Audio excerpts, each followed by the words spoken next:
guys? It's Mark Osagata from Death Angel, and you're watching Rock and Metal News.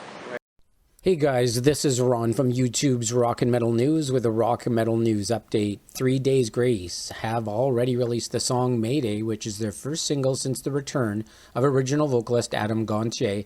Adam left 3 Days Grace in 2013 and is now sharing lead vocals in the band's new lineup with singer Matt Walst, who has been with 3 Days Grace now for more than 10 years. In a new interview with Metal Voice, 3 Days Grace drummer Neil Sanderson spoke on how the band's new two-vocalist dynamic came about. Transcribed by blabbermouth.net, first and foremost, we're a family. We all grew up together in a small town.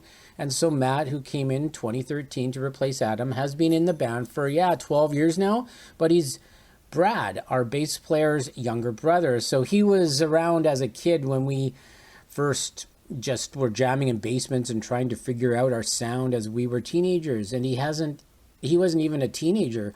And so for him to come in, it was just a very natural fit. And then as time progressed on, we just started having open conversations, which is the notion of, like, what would this be like if we joined forces and we became a 5-piece? And it creates a completely new dimension and facet for the sound of 3 Days Grace and our ability to artistically branch off into some different things that we can do with having two voices that are uniquely different but come together in such a powerful way. So it feels like we've kind of come full circle and we've closed this loop, and it's just fate, I guess, that we're all seeing eye to eye and the band sounds bigger than ever. And it's a great time to just see it all come into one full force moving forward.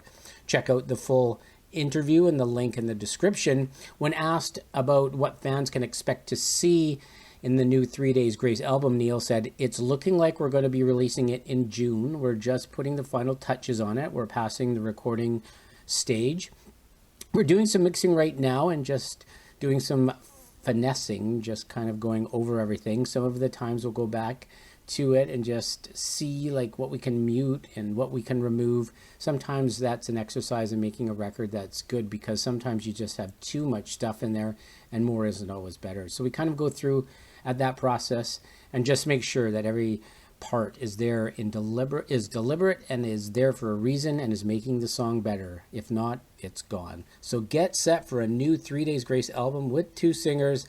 Can't wait to hear this. This should be pretty cool. This is Ron from YouTube's Rock and Metal News. Thanks for tuning in.